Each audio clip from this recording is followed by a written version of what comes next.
Hello, and thank you for joining me. If this is your first time here, my name is Kelly, and if you're coming back, then thank you for returning. This video, I will be focusing on using Trinity Stamps Summer Bouquet Builder. This is a previously released stamp, but it's one, we're coming up on summer weather, and this is one that I think would be a great addition to any craft room. So for this card, I'm going to be focusing on those two stamps, those two floral stamps.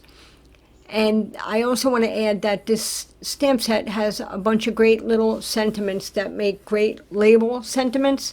And I love sets that have that. So to begin with, I wanted to also let you know that I already pre-cut my masks on some 3M fully sticky Post-its. The fully has the stick it adhesive all the way, not stick it adhesive, it has the adhesive across the full Post-it note. These are a good way to make small masks and relatively cheap. The paper I'm working on is Bristol Smooth. It's a larger piece. I tend to sometimes cut them bigger, and this way I have room for scribbling, see other colors and whatnot. So I pre-treated my paper with my anti-static powder tool. I tend to take off the top, sprinkle some on my paper because it doesn't seem to be enough. I always seem to get stray embossing everywhere. But by using extra overdosing on the powder, it seems to alleviate my embossing issues. I'm heating it up with Wow embossing powder in white. It's hard to see. Oh, wait, is it white or clear? You know what? I apologize. I use clear, not white. So I'm, again, just repeating. I'm using my mask. It's hard to see off camera. It's hard to see on camera, rather. I just keep on repeating, like the little text says right there. And I'm just stamping over and over again. And I'm creating a background stamp by just using those two stamps. And it really, really makes a pretty background. Now this is my favorite trimmer. I love my Guillotine trimmer here. And I'm just trimming my panel down to be a basic A2, which is 4 1/4 by 5 1/2. Just trimming that down, and I wind up going, once I ink blend, I trim it down even further, but just for ink blending purposes only, I just measured 4 1/4 by 5 1/2. And I realized when I looked in the light that a few edges needed a few more, some edges were blank, so I just used the little corners of the flower to fill in those little areas that were vacant. So I'm using my favorite rainbow combination here and Distress Inks, and these blend wonderfully. I'm terrible blending, terrible. But on Bristol paper, these Distress Inks work great. I don't have the full-size Distress Inks. I only have the minis, but I have the refills. This way, if they start to go a little dry, I can just ink them up and they're good to go. So I'm using these colors. All my products that I'm using in this video will be linked below if you're interested. And yeah, once I get all my colors on there, I wipe it off with a towel, any color that is on top of the embossing, which again, this is an emboss resist technique. Now I take the black cardstock that I use for my panels for the mat underneath. I just use cheap 65-pound cardstock. I don't want to use my good stuff when it's just going to be covered up anyway. So I just use cheap black cardstock for this. Once that's on there and dry, I put my panel on, and that's when I realize I want to trim it down a little bit so the black peeks out from the back. Now, my original card idea was to use some baker's twine in black and white. I added it on. I showed it to my daughter, and she said no.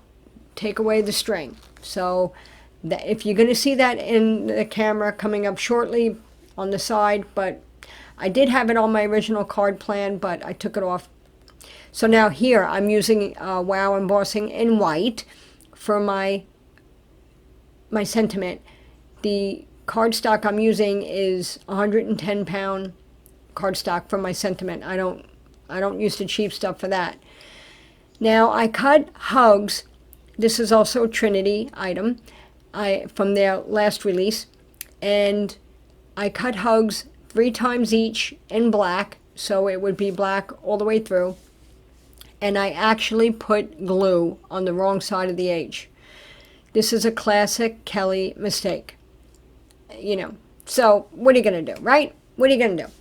So I move forward, and I knew I was going to put a little bit of sparkle on the letters anyway, on top, and then glossy accents on top of it, so you don't really see it. See, you just saw the string there, but I removed it because I said, sometimes I do this. I'll ask my daughter or my husband, I say, what do you like, you know, with this or without? And they'll say, I get their votes. If they both agree on something, then that's what I go with, because sometimes I'm undecided.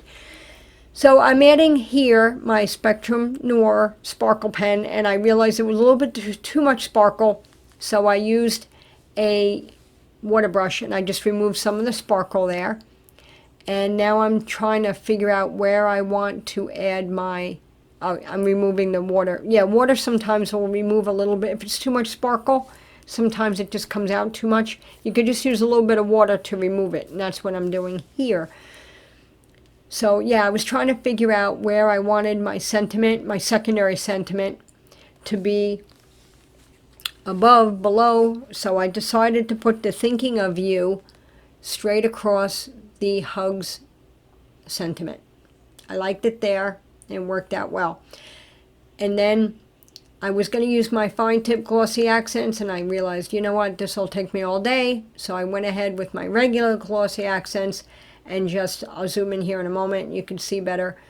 I always squeeze the glossy accents off to the side to make sure that I'm not getting any air bubbles, because that is very frustrating to get air bubbles in your glossy accents. You don't notice it at first too much, but then when it dries, you can see them.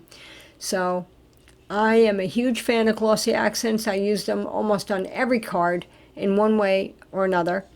And they're also great to make, like if you see that sentiment where it says you could put a little drop under there where you can just bend the sentiment up and leave it in the bubble, and it will act like a foam pad. You know, it'll support your sentiment. So that's another good use for glossy accents. Now I'm also adding Trinity Stamps boiled sugar jelly drops. These are like the round clear droplets, and these are fantastic because they come in real big ones and real small ones, so you have a wide range of sizes to choose from, which I really love that. So I'm adding my droplets here, and I use glossy accents to adhere them with my Crystal Katana, another tool I'm very fond of. And that's pretty much it, folks. So I just wanted to say, you know, look at your stamps. You could find stamps, you can make background stamps from just repeat stamping. You know, stretch your stamps, get more uses out of them, and we're all getting stuck inside, so let's try to be creative and stretch your supplies. Shopping's fun, but it's also great to stretch your supplies and use them in ways that you normally wouldn't use them. I want to say thank you again so much for stopping by. I truly appreciate it. I know there's so many videos out there from different card makers, and you spending the time here means a lot to me. If you get a chance, check out Trinity's channel and their release. And if you don't mind liking and subscribing, I'd really appreciate it. Thank you very much, and have a great day.